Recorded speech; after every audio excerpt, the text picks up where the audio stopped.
So today we're talking with Ant Rogerson, if I say that right, yeah.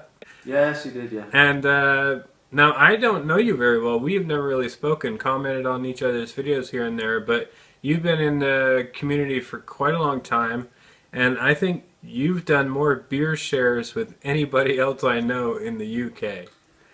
It seems like... Well, people keep sending them to me and I feel obliged to return the favour. It seems like you brew quite often, and then the beers that you do brew... Well, I need to keep up with the beer mail. and the beer that you do brew, I've never heard a single bad thing about it. It seems like you make a lot of good beers over there. Yeah, that's good. There's been a few massive failures along the way. I've had a couple of overcarbed. I've had one that was a little bit off, I think in the first batch I ever sent to Brewmaster Ben. But on the whole, they've been generally well received, yeah. So where are you located in the UK? I live in Leeds, which is pretty much bang in the centre of England, in between the two coasts, but in the north of England. Right. Extreme up north, as they say. And what do you do for a living? I'm a printer. Printed all sorts over the years. Pretty much most people in the UK will have seen or had in their hands something I've printed down the line. Calendars, papers, junk mail, all sorts of different things. All the way up to billboards and stuff like that, or? Well, yes, the company that I work for now has diversified from being just paper printing to everything. Yeah, these massive digital machines. So you can these banners that hang from buildings. We did one that I think was 32 metres long. That was for an outdoor trekking company, and that was going. I said, "Oh God Almighty, where's this going?" It's going on a mountainside on a triathlon. It was absolutely huge. But yeah, we do everything, all sorts. Wow. Never a dull day. So that's got to be pretty convenient when it comes around time to do up some beer labels. Do you have... No, because Okay. because the printers that we have, well, the machines that I run, you literally can't start them up without running 500,000 at a time, and the actual inkjet printers on the PCs, they're only just black and white. So my very early days, I did a few like that, and then I thought, well, it's pointless me putting these on the bottles if I can't get the labels off. And they absolutely fell off. Brilliant. You just soak them, they fell off. And then the supplier who buys the labels at work, for some strange reason, changed the supplier, and they were like super glue. He couldn't get them off. So I went away from that, and then went with the little coloured stickers on the lids, which a few people have copied now. But fortunately, my girlfriend has a colour printer at her work, so she prints them off for me. So the nifty little labels that you see on the bottles now are Sue's work. So Nice. And do you make your own artwork, or does she help you out there? No, it's not very complicated. I find a photograph, I use the cheapest or free app, put some text in, and that's it. So I don't usually put information on the label. If I'm sending any beers out, I'll send an either an additional sheet or email the people involved. And the people I give them to locally, they're really not interested in how it's brewed. They just want free beer, so they're easily pleased. Yeah, free beer is great. Beer mail is awesome. Yeah, sure, yeah. Mm-hmm. Yeah. So what kind of brew system do you have, or what kind of brewing do you prefer? I mean, what kind of brewing is Ant Rogerson? Cheap and cheerful. I've got I think it's a brew packs boiler, and I've got a giant tea bag. I'm a brew in the bag man. So I mash in the kettle, as it were, in the boiler. Yeah. Pull the bag out, strain, boil, and I'm ashamed to say I know chill as well. So I've got a chiller. I've used it about 3 times. But it works for me. I chill it in the cube. I sometimes draw off a litre of wort, make a start with that, and then usually pitch into the brew the next day. So it works for me. Nothing to be ashamed about. I mean, there's hundreds of people that do no chill, so it's okay. Yeah. Hmm. So you were talking a little bit about some of your mistakes there. So what were some of your biggest brewing mistakes? The well, the one that was a bit of still a bamboozlement was the Russian Imperial Stout that I did. But all the ones that I had here were fine. I sent out probably 3 or 4, and I've given probably 4 or 5 out locally. They were all fine.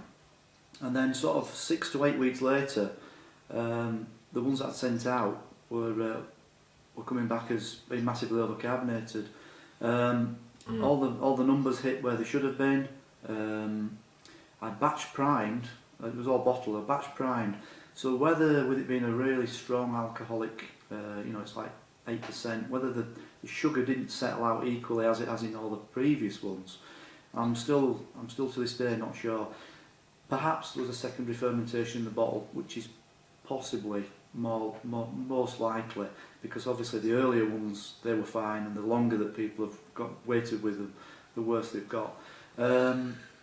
I had one beer that Brewmaster Ben thought he'd had a slight twang to, and all of mine have been okay, and it wasn't until I got to the back end of, I think, 6 bottles that I found that were hiding behind some others, and I detected a slight twang to those.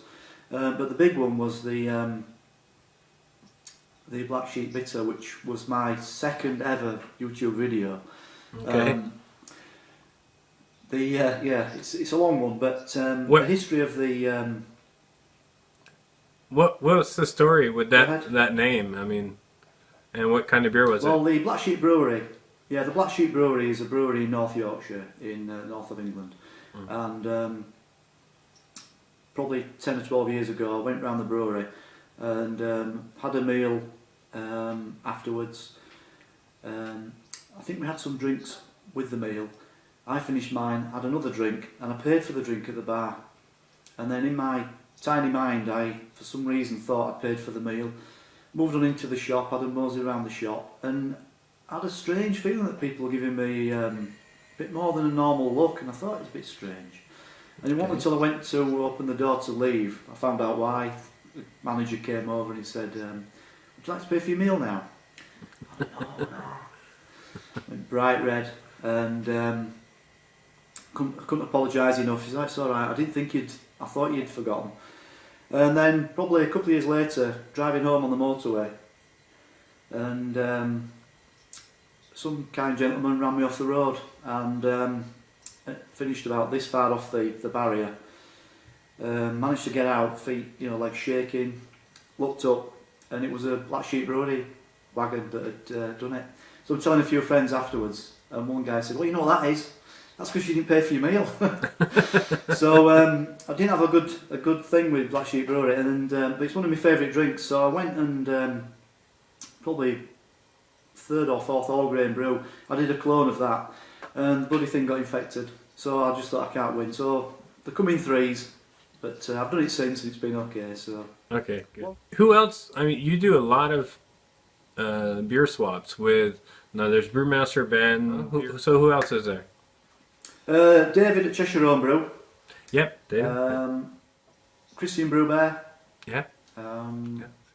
Steve Molson. Yep. Seen He's Steve. a new guy on YouTube. Yeah, been watching him a little bit. Yeah. And Steve's actually got us into the allotment side of things as well. Sue's always been keen on gardening, and she's got raspberries, strawberries, bits and bobs, potatoes in the back garden. But we've got into watching the allotment things now through Steve. And, Allotment things. What do you mean? Allotment. It's like a small bit of land where you can grow your own fruit and veg. Oh, okay. They're usually communal areas. I think, well, they're either free or they're for a nominal fee. I'm not certain, but yeah, there's loads around here. But. So when it comes to brewing a bag, I mean, what did you actually start off brewing with? You didn't just go straight to brewing a bag, did you? No. I did a worry. It's the law in the UK. You have to do a kit, and it's got to be wherry. No, I didn't do that one first. I actually did a Cooper's kit. and it was the European lager, and it came out absolutely fantastically. So it went from there really, but jumping the gun again because I'll tell you I'll start from the beginning. Okay. I actually started home brewing, same as everybody else in the UK, when I was about probably 16, 17 maybe. Okay. I went round to my friends' houses and you'd see these strange looking glass vessels. And so, what's that with the lugs? Right, it's a demijohn. Oh, what a John? Demijohn. What's in there? Wine. And one of the high street retailers over here, Christian Brewbear's done a bit of a theme on it, called Boots. They did homebrew supplies, and pretty much all the homebrew stuff came from there. There were homebrew shops or things in the markets and things like this, but pretty much your stuff came from there. Got into that, did wines, some beers, and lagers, and they were awful. The beers and lagers were awful because I think if you tried kegging them, they weren't like the corny kegs available then, or certainly I never saw them, and obviously they were expensive as well. You just basically got a plastic keg, a bit like the king kegs. And towards the back like end the pressure of barrels. when I was younger, yeah, you'd get the CO2 to purge the top or pressure the top, but success wasn't very good. The bottled stuff wasn't too bad, but thinking back, there was a horrendous amount of sediment, and the yeast, there were the kit yeast, you know, the poor quality yeast, so they weren't great, but they were cheap, and pretty much the quote were, "Don't taste very nice, but gets you pissed." So you know, that's where it started. I did that brewing at home, left home, and that sort of fell by the wayside. Came across a book, probably I don't know, 15 years later, Country Wines, and I did a few wines from scratch. Kiwi fruit, some raspberry. I did a pomegranate wine that was almost like a liqueur when that came out. And then again, up and down, you lose things. And then quite recently, a couple of years ago, Sue bought a kit from eBay, a six bottle wine kit. And just as she bought that, a homebrew shop opened in the town centre. And I said, "Oh, there's a homebrew place opened." And so we'll go and have a look. And driving to the shop, it had gone. I thought, oh God, that didn't last long. So it hadn't opened and shut. It actually moved to bigger premises. So I went round this shop, and it's quite a big place. And Sue was looking at all the wines down one end, and I can hear this voice shouting at the other end to the beers and the lagers.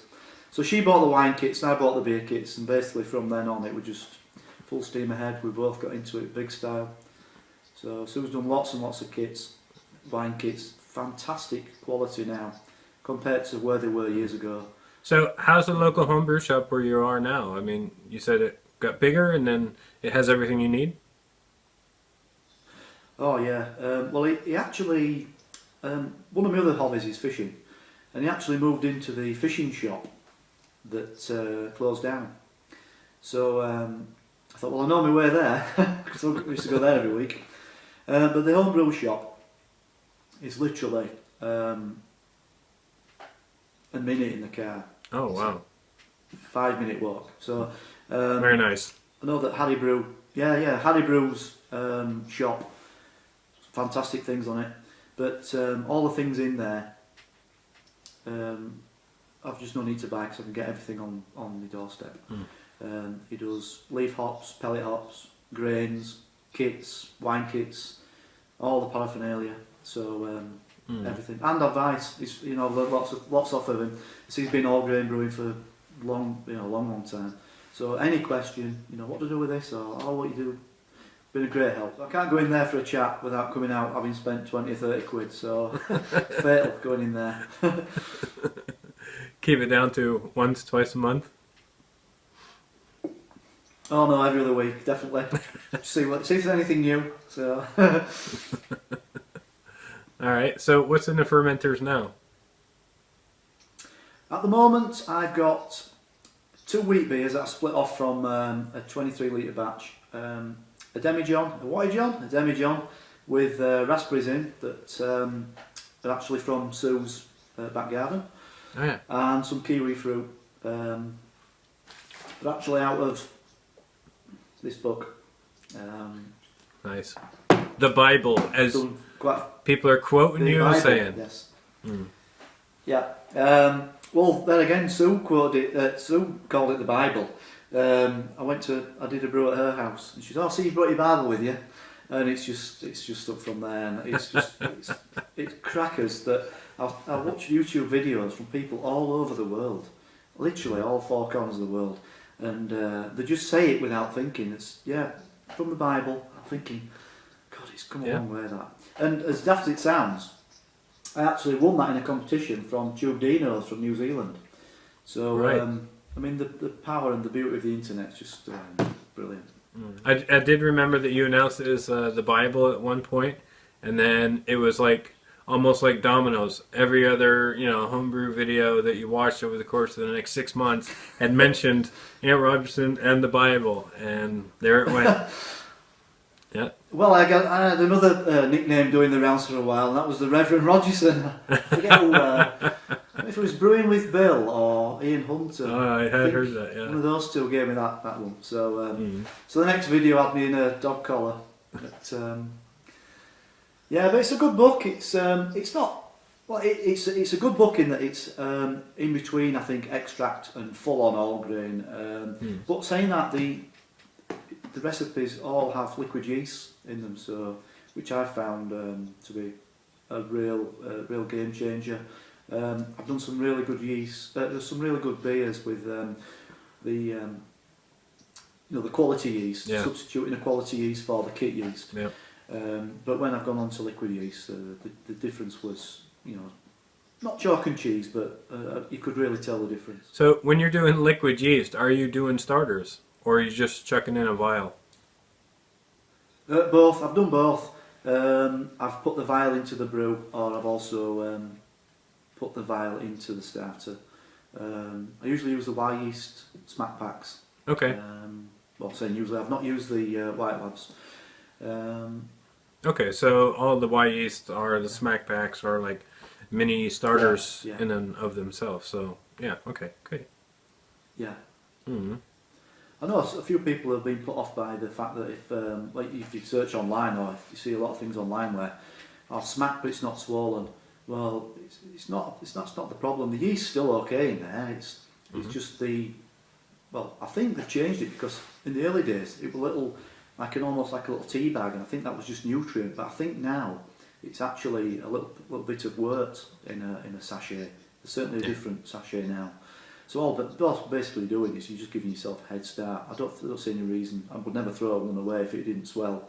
And I think there's instructions on the pack saying pretty similar thing. But I'd recommend them. I know they are a lot of money, but I suppose they're not a lot of money if you divide it up into 40 bottles or 19 litres or whatever it is you're brewing. Yeah, it's like a difference between £1 or £1.50. It's really not huge. Yeah, but the thing that got me onto them was that I was using lager yeasts, the dried yeast, and they're getting on for £3. I think £3.30, £3.50 a sachet, and having to use 2 if you're cool fermenting. And you're thinking, well, it's £7 for a dried yeast. Why not go for the liquid yeast and make a starter and get enough that way? So.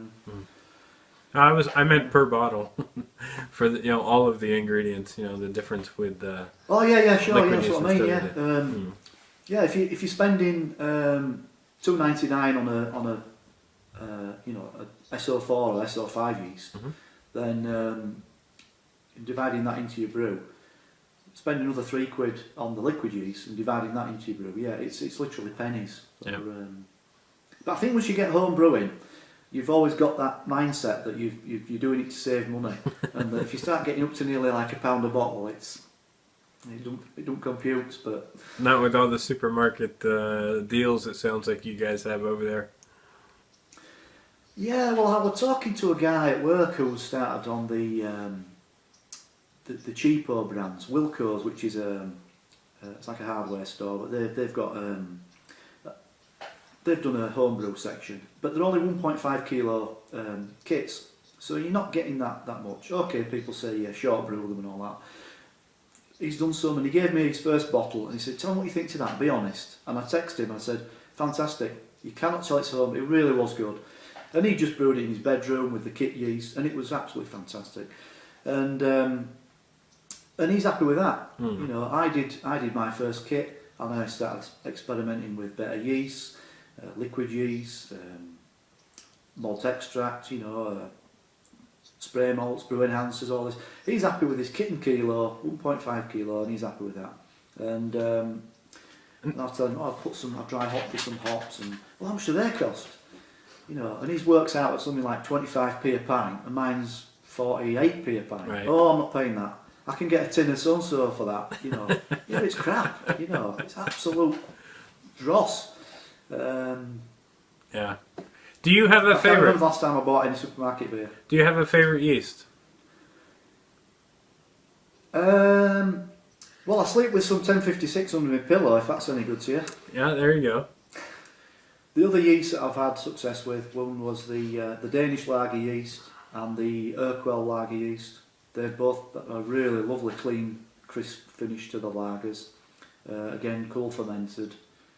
When it comes to the brews, like the ones that you have now in the fermenters, the demijohns, there's the wheat beer you split up in two, and one you've got raspberries, and the other one you said you have kiwi fruit. Is that right? Yeah. And then how much fruit did you actually use? How much fruit or raspberry did you use, and how big is that demijohn? I can't remember how many litres are in it now. But I just got one bag from, so it was half a kilo. Probably could have put more in. And I just scaled down the kiwi fruits from, I think it's 2.5 kilos for 23 litres. And I was left with, I think 12, can't remember. So I put 1.5 kilos of kiwi fruit in. So it said to peel them and dice them and all this, but I just cut the ends off and liquidise them. But Okay. that's how I've done my wines in the past. You get lots of the little furry things on them, millions of seeds, but they settle out. You can strain them out. It's not a problem. So the other one down in the cellar is what is it now? Oh, it's the Bohemian Pilsner. I've got pale malt, which is Marisotta, and I've got lager malt. But he's now started doing specialty lager malts. He's done there's a German Pilsner and the Czechoslovakian Pilsner. And I said to him, which one of these is best? He went, well, sod it. So I bought them both. So I've done I'm doing the Bohemian Pilsner with, I think it's Czech lager. Why I forget what number it is now. I would have used the Urquell lager again, but they were out of stock on that. But so that's the other brew. Okay. At the moment. When are we going to see some brewing videos? I mean, more brewing videos. Well, I keep doing brewing videos, and people start putting comments like, "Oh, that looks extremely full." "Oh, you've got far too many hops in that." Oh, with that then. Do they? Remember that comment? No. Your comment of me, the boiler was too. It was about this far off the lip. Okay, I like to get value for money. Oh, okay. No. Now I do remember, and I kind of pick on Puka NC about that too, because anytime I see somebody, you know, I get scared because I know, you know, how much that foam likes to rise. Yeah, you gotta. Yeah, well, this boiler. I mean, it was it wasn't cheap, but it's only a bottom of the range boiler. It's never boiled over. I've had problems with it cutting out occasionally. But Beer Lover 1983 brew put me on to using citric acid to clean the element, and since I started doing that, or doing it correctly, I've not had any problems. But he clearly has people doing the brew in the bag, because with my boiler there was a little disclaimer in the little ticket pushed into the pamphlet, and it said this is not designed to be a mashing vessel, it's for boiling only. So I think that's probably a limitation of the boiler. So do you have any ambitions to move on to a bigger system, or are you content. Oh yes, yes. Well, I'd like a system like you've got over your shoulder, but can't see that happening in the very near future. I've considered upgrading to a better boiler. I don't think I'd. Well, I considered doing a recirculation system, buying a pump and recirculate. I still might do that yet. Now, would you do it yourself, I thought. or would you? The grain father is sort of becoming pretty popular. A lot of people are starting to demo it and use it. Yes, that could be. What do you think about those types of systems? Birthday. Well, the guy in the shop has got the Brewmeister, Okay. and absolutely raves about that. The 50 litre one. And what they tend to do is they'll do a split batch, but split it, do it one with one yeast, another with another. And I mean, he said to me, it's fascinating to think that they're identical worts and the taste difference by two different yeasts. You just think they're two different drinks. So whenever you review or research yeast, it's clear that that's the thing that's giving you your flavour profile. Yeah. So he's got the Brewmeister. I've seen it, shown me it. Looks great. Can do the step mashers, getting tons of flavour out of everything. But we're getting on for £2,000, so it's out of my budget. But the Grainfather's coming in at I think £500, and it looks good. Yeah, it looks very good. Might be tempted, but I wouldn't want to rush in at the moment because I think there's a few things that need ironing out with it. But yes, I can see myself going down that route at some point. Ideal in that it doesn't take up a lot of room. I know that Grant Bill of 1983 brew, particularly somebody that lives in a flat, or if you haven't got a garage, you haven't got any space for the three vessel brewing, plonk it on a worktop, do your brewing, clean it out, put it away under the stairs or wherever, and that's basically what I do. Brew in the kitchen, next to the door with the door open and the window open. When it's all done, clean it up, take it away, and it works for me. Yeah.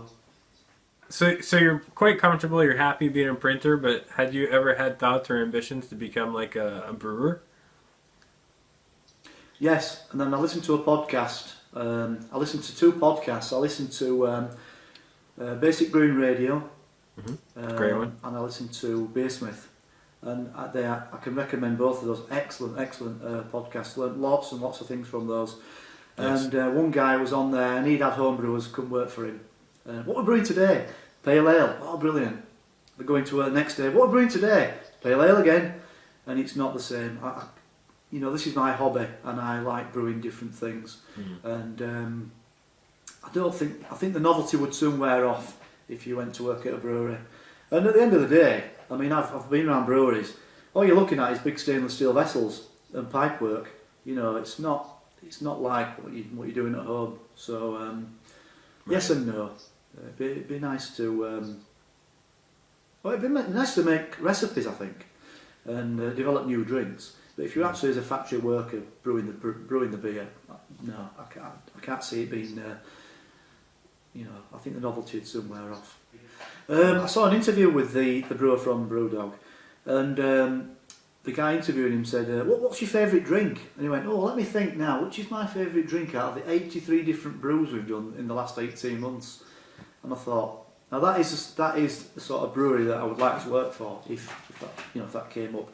They don't, obviously they've got the staple ones, but they've got absolutely tons and tons of different brews that they brew.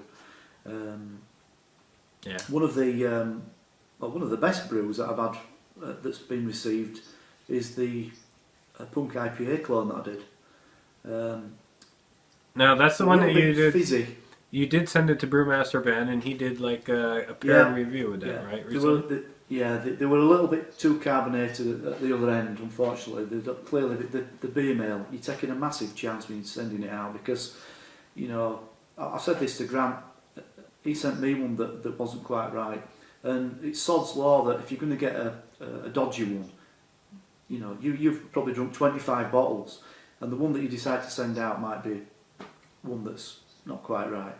But all the Punk IPAs that I'd had reviewed by friends around here, all absolutely said it was, top draw. So I was really pleased with that. And that was just a recipe from their website, which I think's, I don't know, some breweries are quite secretive on giving you the recipe.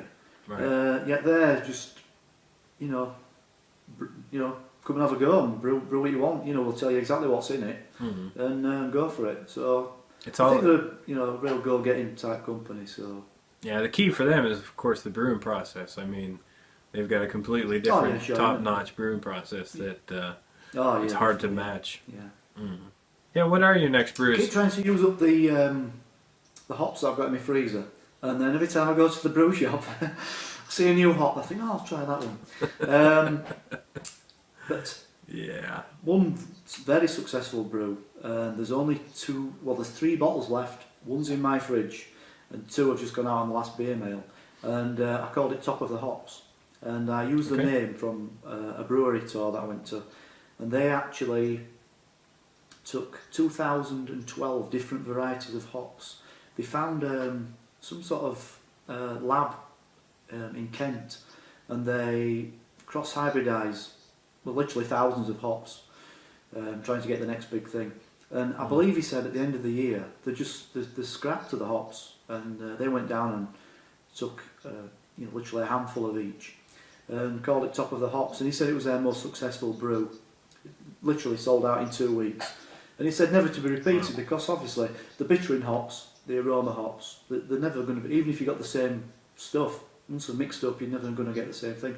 So I did a similar thing. I was going to use 5, 6, 7 different varieties, but when I realised that by actually putting that many in, I was going to have too many hops. I just settled for 3, and it's come out fantastic, really has. I used the beer program to average the alpha acids, and that's the bittering's come out perfect, and it's a really, I think it's one of my best drinks that I've brewed, and I'll certainly be doing that again. I'm going to mix other varieties of hops up and do the same thing.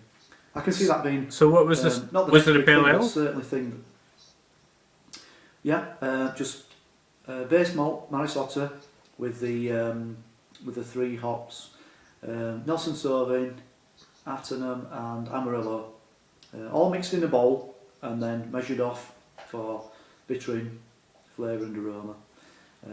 I've still Nice. actually got a little bit left, so if I do get a bland beer, I'm going to dry hop it with that. So hopefully it might be the next big thing that people are inspired to try. Why not? It's worked for me. I'm not saying that it might go tits up at some point if you get the wrong hop at the wrong time in the brew, but Right. Do you have a favorite hop? Oh, now then. Cascade. People know that it's Cascade. I always get the mickey taken out on me whenever I say, it's lacking in something. I might dry hop it, and It's got to be Cascade. Would that be Cascade by any chance? Yeah. Yeah, probably Cascade. But since doing the Brewdog Punk IPA and the 4 hops that are in that, which are Chinook, Simcoe, Atenum and Nelson Sauvin, I did a Chinook smash and really liked that. So I bought some more hops, and I'm going to do more of those. So Nice. but I've not found one that I don't like yet. But how many have you redone? Oh, the what came to be called the Camden Cube. If I tell you the history of that, Yeah, please do. I'd done a brew. And it was a recipe from the guy in the brew shop. And it's Citra for bittering, Citra and Cascade at flavour, and then a ton of Cascade. I'm not sure if there's any Citra late on. And it's a lovely drink. And I went on a night out around York with Sue, and I saw this Camden Pale Ale being served, and I'd heard some of the London boys mention it. I thought, I'll have one of those, and I was sat there drinking it, and it was absolutely identical to the brew that I'd done. I kept saying over and over, this is just like mine, is this. And so the next time I brewed it, Nice. and it had gone in a cube, I called it the Camden Cube. And then sort of somewhere along the way, it got, somebody misinterpreted what I'd said, and they thought that I'd actually used hops in the cube by bittering in the cube. Now I had done that previously, but not with the brews that I'd sent out. So I redid it. I've done that quite a few times, but I purposely did that again. I put Citra and Cascade in the cube, boiled the wort, no hops in the boil whatsoever, poured the wort into the cube, tightened the lid, left it, and then through probably 2 or 3 variants of it, fine-tuned the dry hopping, and it's had fantastic reviews. That David Tresher Homebrew gave it a 10 out of 10. It's inspired Grant to go down the cube route. So the Camden Cube, which is a Cascade Citra recipe, I've done that probably 7 or 8 times. So that's the most one. Oh yeah, that's the house pale ale then. Yeah, definitely. Yeah, it's beautiful. What's the IBUs on that? About 40, 45, something like that. Yeah. Not massive, just nice. That's a nice one, yeah. But even without dry hopping, you've got a nice aroma to it. But I do tend to dry hop that one. How often do you dry hop? I mean, well, I don't do it as often in the last few brews because having gone on to the shorter brew times, boil times, I've been doing 30-minute boils, and I can see lots of advantage in that. I'm certainly getting more aroma with the beers, even though I aren't doing anything different with the late hop additions. But there's certainly the aromas coming through more on these last few brews that I've done, and they're not particularly strong hops, so I'm certainly putting it down to that. okay, the interesting Camden Cube, point. the Cascade one, I would probably dry hop that. 20-25 grams perhaps, something like that. Are you using any of the online tools like Brewtoad or Brewer's Friend or anything like that for your brewing software? Or? I've got the iBrewmaster for iPad, and I use that. It's not. Well, I've never used anything else. It's got a few limitations, I think, but it works for me. And majority of the the bittering additions that I'm making up from scratch, they work out pretty spot on when I've tasted it. I think, yeah, I'm on the money there with that. Colours spot on. I did a clone of a Doom bar and fine-tuned that with the. I found online what the colour was and used my beer program to get that by just using a little bit more roasted barley. And in one of my videos, I put a bought bottle and mine that was bottled, and they're identical. So yeah, it's good. That's good enough for me, for what I use. So yeah, iBrewmaster, could recommend it. I had to pay for it, but it was only about £6. But do you share recipes at all online? There's lots of recipe sharing sites nowadays. No, I don't. I've been on Brewtoad a few times. I find that you can get bogged down a little bit, because if you're looking for, say, Bohemian Pilsner, you click on that and there's like 5,400 recipes. Where do you begin? Admittedly, a lot of them are much of a muchness, but then you'll get one that really throws you from the bottom of the pack, and you think, these are completely different malts here. Where do you go?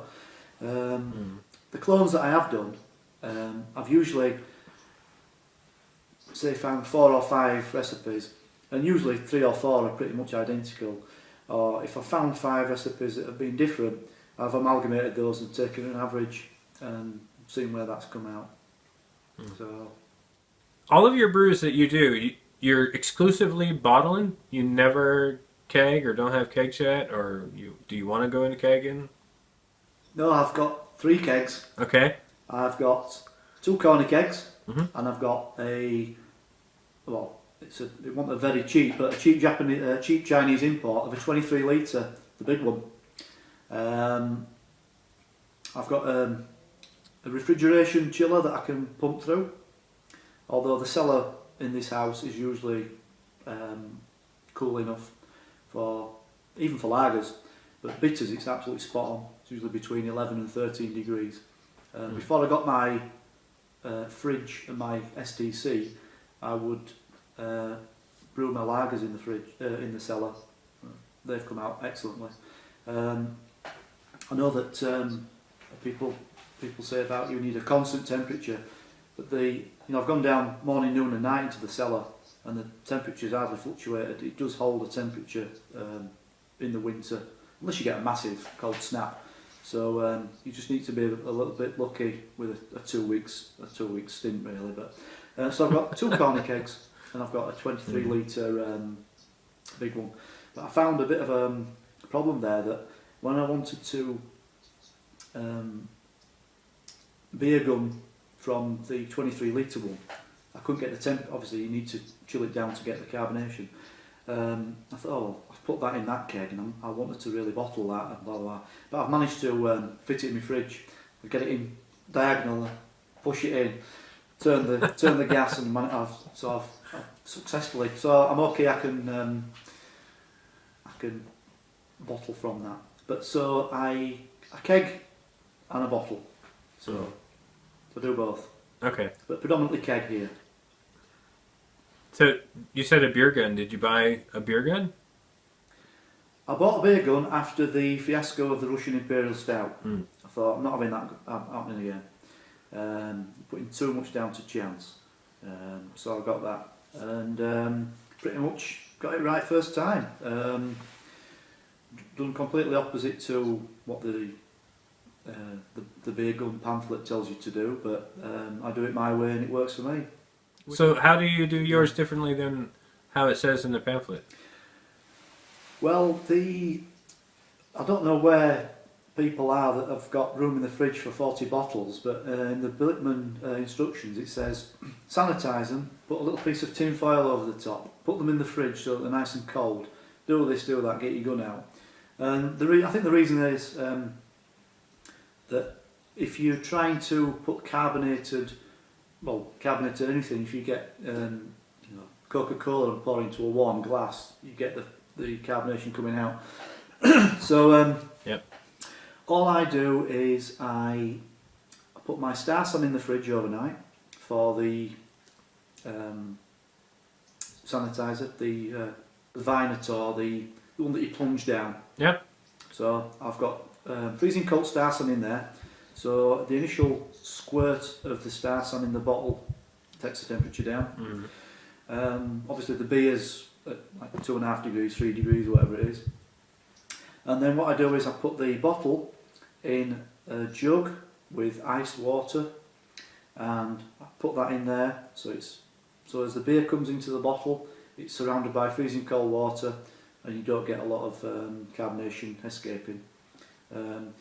I've tested it with a warm bottle and done exactly the same thing by not putting it in the jug, and the foam that you get off it is phenomenal. So you've lost all that carbonation that you've had previously. So it works for me. I've had some good results with it. Yeah, the cold bottles definitely, anything cold will keep the CO2 in solution. But it must get your hands pretty cold when you're holding it there in an ice bucket as you're filling it up. Okay.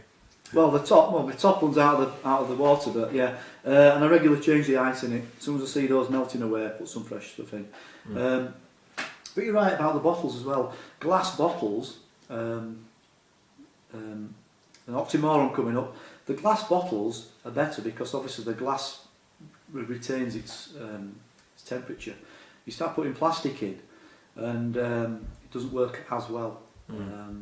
But I use all sorts. I use glass bottles, plastic bottles. I use 2 litre, soda bottles, all sorts, and stuff in between. Flip top bottles that I've got from Aldi, things like that I've saved. I'll put them in anything. But a lot of it's to transport over to Sue's. So I've drawn my brew in here, bottle it, and take what I'm drinking at Sue's in bottles. But I've just bitten the bullet. I've just bought another CO2 regulator. I'm going to get another gas tank, and I'm going to take some over there now.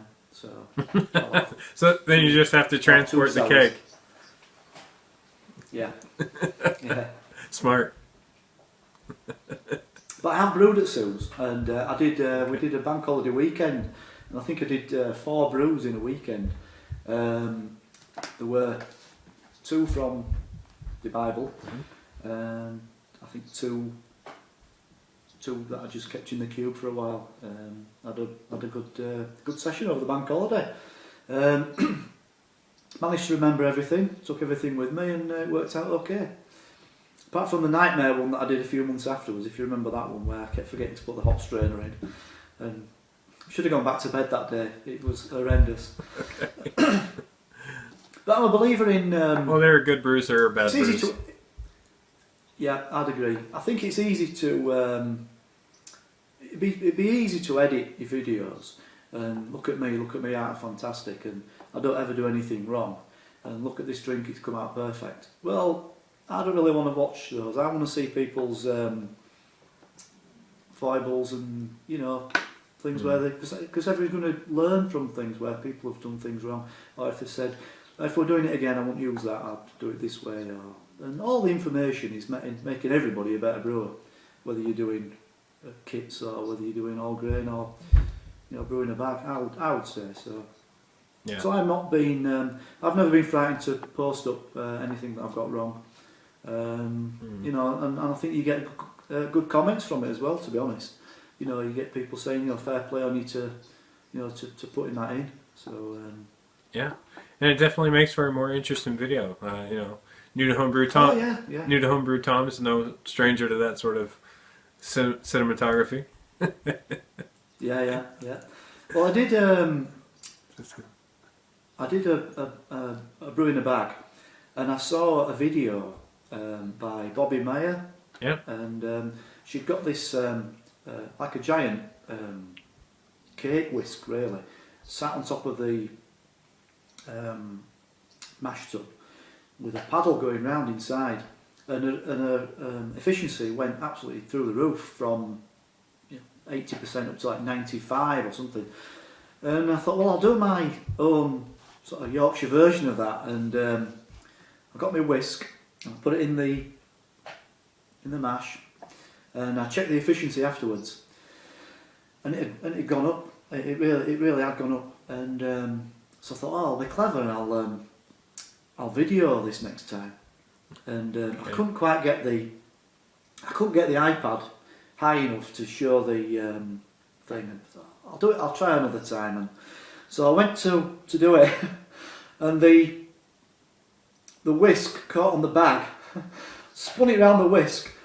The bag collapsed and just grain went everywhere. Oh man! And it was a black sheep brewery, would you believe? Black sheep flow. So it was dark malt everywhere. Just a massive crap all around the whisk. I think, oh dear, mate. Yep. So that would have been good viewing had I videoed it. I thought, thank God I haven't recorded that. I would have liked to see that. Yeah. So you've been mentioning Sue quite a bit, and who's this Sue, and can you tell us how she's involved with your brewing? Well, Sue's my partner and or girlfriend. I tell her off for calling me a partner, and she's the one that sits in the room giggling when we're on the hangout, and turns the TV off and just listens to us.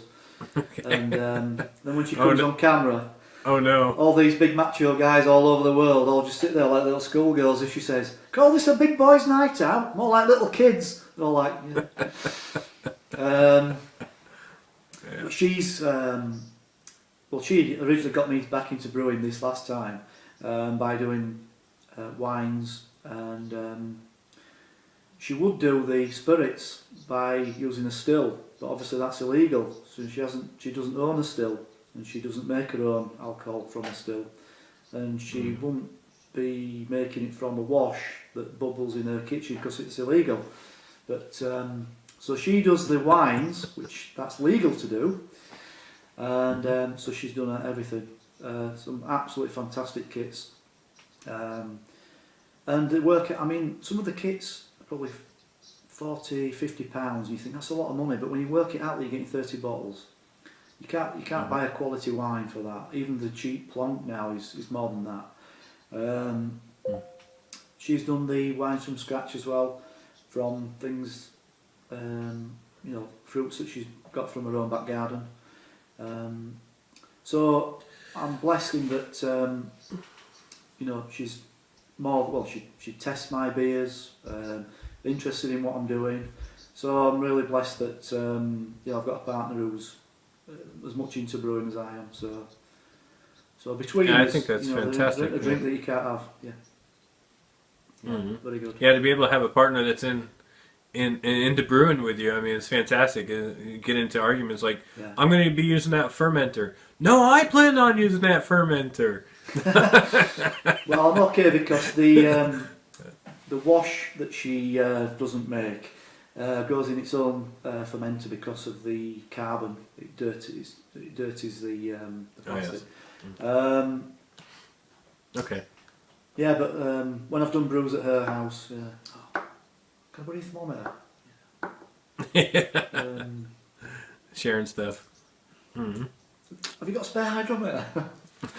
So so if I'm saying to her, it's started off at 10:46 and it got down to 10:08, then these are just start numbers to her. She knows exactly what it is because she'll say, "Oh, I had that wine went down to 9.90," or so. Yeah.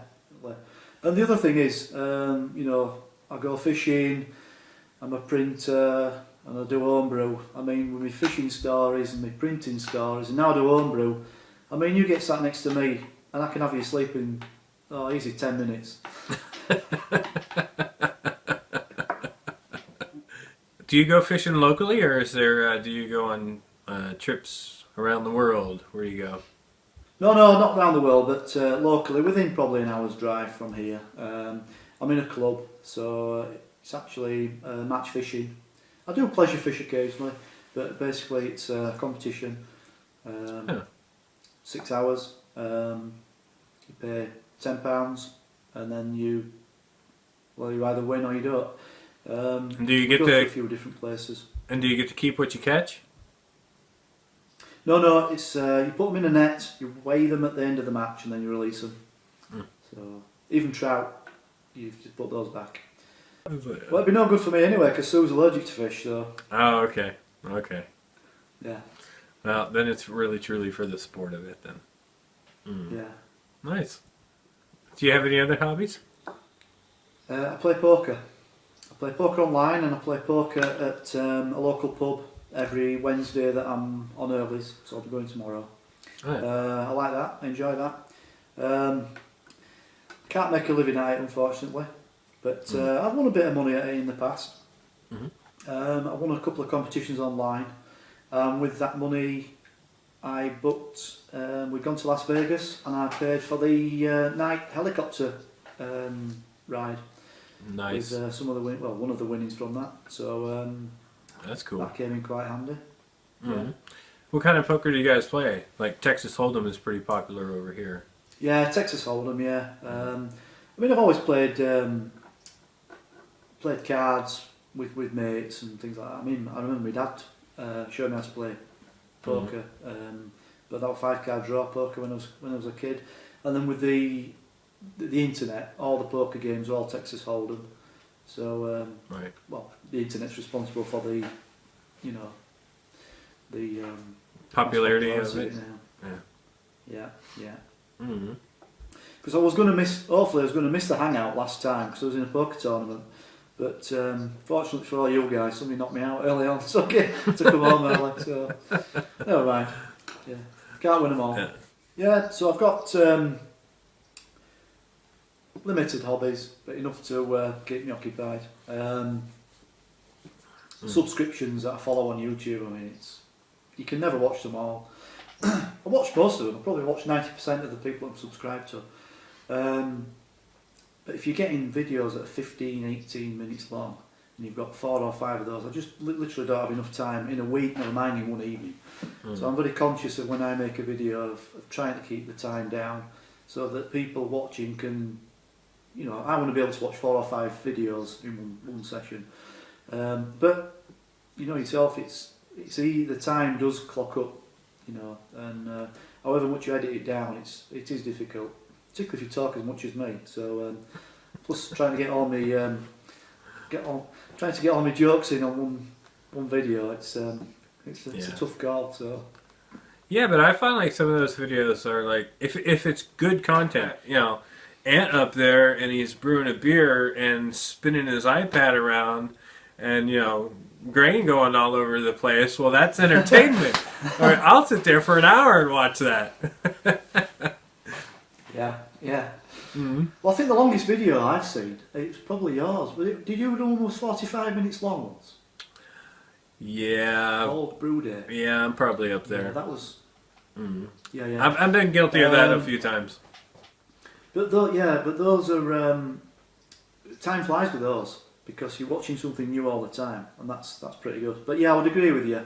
I personally won't put a video up that I said not a lot going on this week. I haven't done a brew.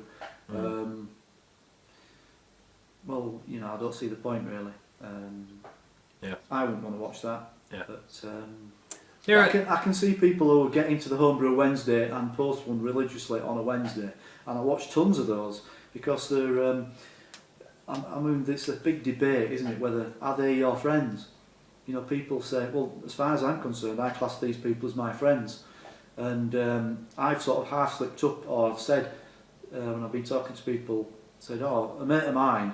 Well, it ain't really my mate because he lives in New Zealand, or a mate of mine.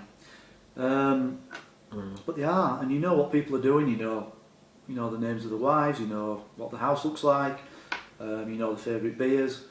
You know what the back garden looks like in summer, and you know it's almost like you're catching up with your friends once a week. So I don't have a problem with that. Although you know, I'm contradicting myself there, but generally the people that I follow have something to say of interest, or they're like me, that they're borderline alcoholics, so they've brewed something in the week. So yeah. I'll tell you something that I have done, which is, I don't know if this is sad or if it's I mean, you just cannot possibly imagine 20, 30 years ago telling somebody that you're drinking a beer that's well, I'll tell you the story. Chub Dino's from New Zealand. He did the recipe of the Columbus Brown Ale that's Beer of a 1983 brew, sent to me. I reviewed it. I said it was absolutely outstanding. I said, this is a brew that I'm going to brew. He sent me the recipe and I brewed it on the Monday. I think I drank it on the Wednesday, brewed it on the Monday, and a few people had obviously seen my enthusiasm for that drink. And Dino's, I don't know if he got the recipe from me or Grant or both, and he brewed it up and then he reviewed it, and as he was tasting it and he's saying about the notes and the taste and all that, I paused it and I went and got a bottle of mine. I poured it out, I rewound the video, started playing it, and every time he did whatever he did, I did the same. And I thought, yeah, I'm getting citrus there, or I'm getting this, or whatever it was. Oh God, yeah, I didn't spot that last time. And it's strange how someone else picks out things other than what you've spotted on yours. And you know, without question, they're going to be pretty similar brews.